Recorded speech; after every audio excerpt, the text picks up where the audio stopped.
E aí, pessoal, tudo bem? Estamos aqui de volta para resenhar mais um livro, compartilhar mais uma aventura literária, né?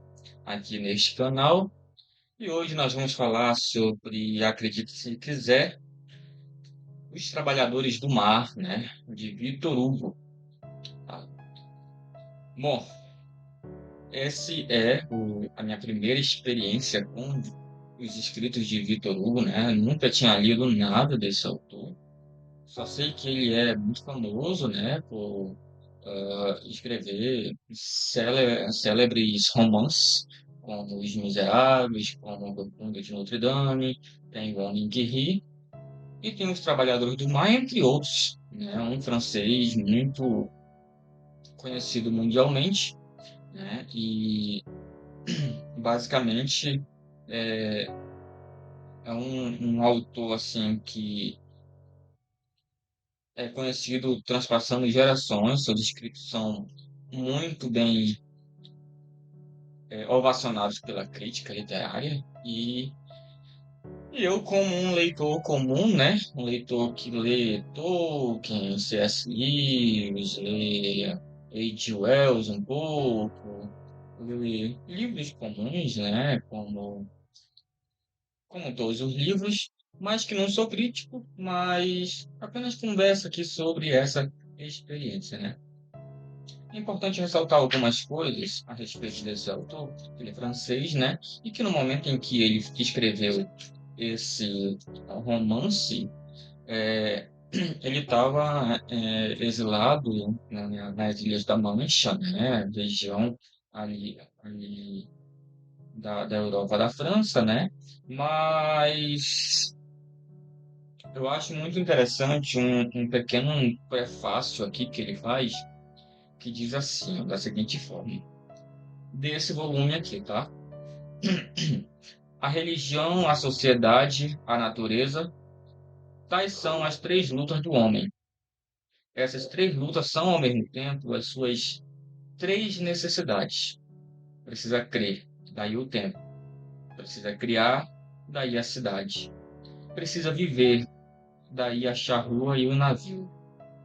Mas há três guerras nestas três soluções. Sai de todas a misteriosa dificuldade da vida. O homem tem de lutar com o obstáculo sob a forma de superstição, sob a forma preconceito e sob a forma elemento. Aí ele usa um termo aqui, uma palavra grega, que ele diz assim, ó, tríplice ananke, né? Ananke é uma palavra grega que significa necessidade, fatalidade ou luta, tá? Então, tríplice luta pesa sobre nós, né? A luta contra os dogmas, né? Não vou usar a palavra grega, mas a luta contra os dogmas, a luta contra as leis e a luta contra as coisas. No Notre Dame, que é o Corcunda de Notre Dame, o autor denunciou o primeiro, que seria a luta, né, contra os dogmas, contra a religião. Nos Miseráveis, contra o segundo, que seria contra as leis, né? E nesse livro indica o terceiro, que seria a luta contra as coisas, contra a natureza. Essas três fatalidades que envolvem o homem. Junta-se a fatalidade interior, o ananque supremo do coração humano.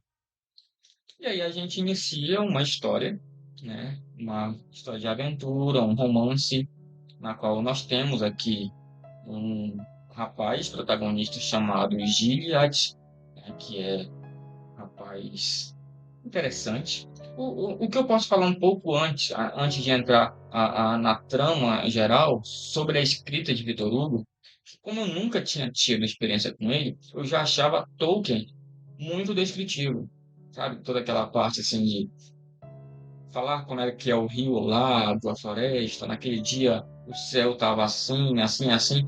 Então, Tolkien tem isso. Só que eu já achava ele muito descritivo antes de ler Victor Hugo. Victor Hugo é muito mais descritivo que Tolkien.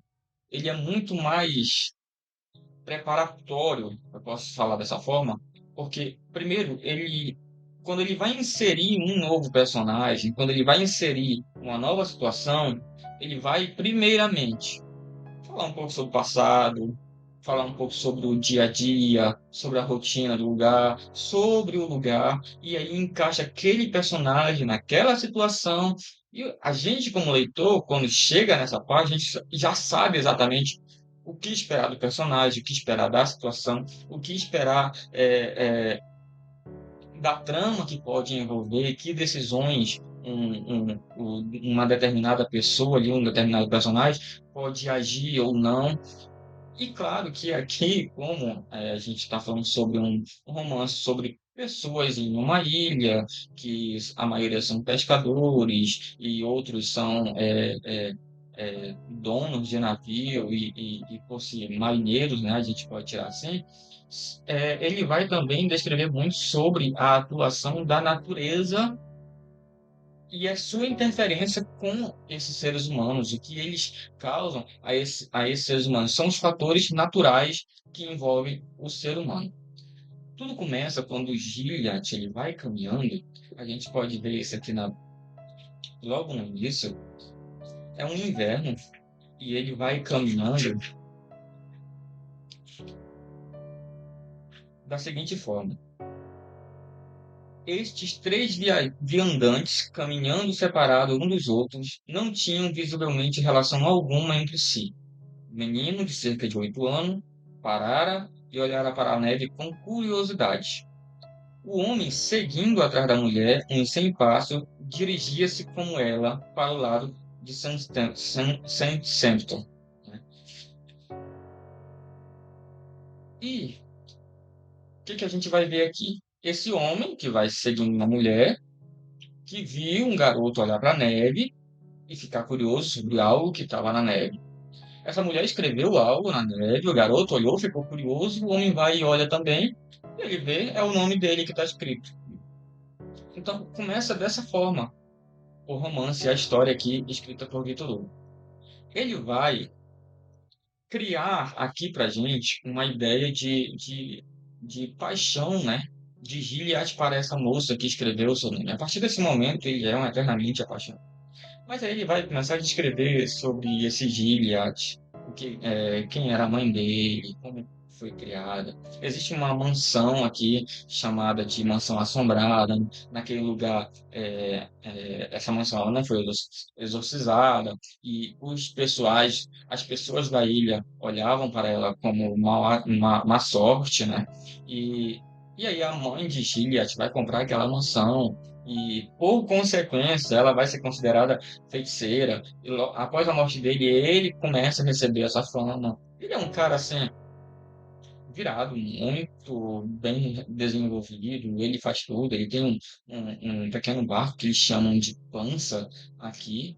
E ele vai ser uma pessoa do bem, muito do bem mesmo. Mas é uma pessoa que não que não possui a amizade dos seus, como é que pode ser, dos demais moradores do local, né? Ele é um cara na dele, vive a vida dele e há esses boatos a seu respeito. Quando você vai ler o porquê dos boatos, você morre de rir, porque são coisas lógicas que ele faz, coisas que facilitam, que otimizam sua vida. E não tem nada de feitiçaria, nada disso, mas os moradores do local, devido à fama da casa, devido à história da mãe, devido a tudo que a gente já sabe, que Vitor Hugo já nos explicou, vão considerá-lo até um bruxo, um feiticeiro. E aqui a gente vai ser apresentado a um outro personagem chamado Clubin, que é um capitão de um barco chamado Durandé, né?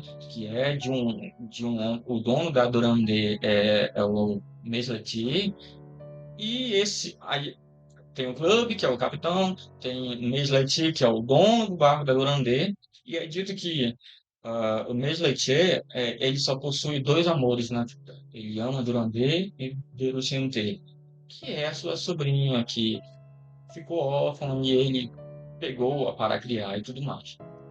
Gente, essa é a trama geral. Clube, que é o capitão, ele vai se revelar aqui como uma pessoa muito maligna, muito malvada, muito hipócrita. E aqui nós teremos também um, uma luta é, magnífica entre Gilead e um povo, né? Um povo grande, inclusive. É, assim, eu fico pensando quem seria capaz de escrever, somente Victor Hugo, creio eu, que tem essa capacidade de escrever a luta de um homem contra um povo e ser ela fantástica. Porque a gente não quer parar de ler até ver o desfecho dessa luta. E a trama principal é justamente o que acontece. Quando a Durandé, que é um navio do Meslet, naufraga, o maquinário dela é dito que pode ser salvo, mas ninguém quer ir lá nas grandes rochas onde ela naufragou, onde ela bateu, de forma até intencional, a gente vai ver isso aqui, ninguém quer ir lá salvar. Mas quando é dito que se alguém fosse buscar e trouxesse o maquinário para que se fosse reconstruído o grande barco, Deruchente, a sobrinha filha do Midletier, casaria com esse homem. E aí que entra Gilead, porque ele é apaixonado pela moça. E ele quer conseguir o seu grande amor e ele vai sim desenvolver maquinários. Ele é um engenheiro aqui, é muito interessante que ele sabe fazer muitas coisas. Ele pega o seu pequeno barco, vai lá, corre muito risco de vida, passa muitos dias tentando trazer e finalmente até tem êxito nisso. E a gente vai se encaminhando para um final que a gente pensa, poxa, vai ser magnífico aqui. Ele vai conseguir trazer o maquinário, ele vai casar com a mulher, ele vai ser um cara feliz, vai mudar toda a ideia da população no local que tem dele, mas talvez não seja assim, dessa forma que Vitor Hugo queria finalizar isso aqui. Afinal, aqui está falando sobre a luta contra a natureza e contra as coisas, né? E aqui a gente vai ver que as ações externas, os acontecimentos da natureza ou de outros influenciam muito na nossa vida. Aqui não é muito sobre os trabalhadores demais, gente. Eu penso que a ideia aqui é mais sobre a vida e você como protagonista o que pode fazer e o que infelizmente não está no nosso alcance para fazer ou desfazer na vida. É uma leitura que vale muito a pena. Creio que seja o primeiro francês que eu tenha lido.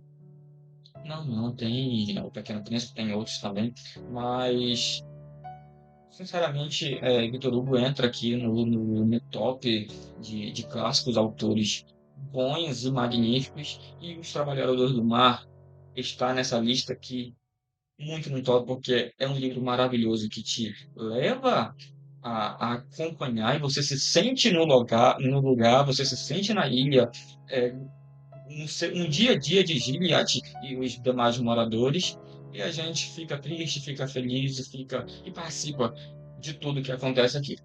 Fica a indicação. Eu quero mais uma vez agradecer a todos que têm acompanhado. Se você puder dar like, se inscrever se não é inscrito ainda e compartilhar. Compartilhe com seus amigos. Se você também quiser dar uma ideia de uma nova resenha, que pode colocar aqui. Se eu achar que eu tenha paciência para ler o título, eu vou ler também e trazer em breve também a leitura aqui, a resenha aqui para vocês. É isso, eu vou ficando por aqui. Muito obrigado de coração e até breve.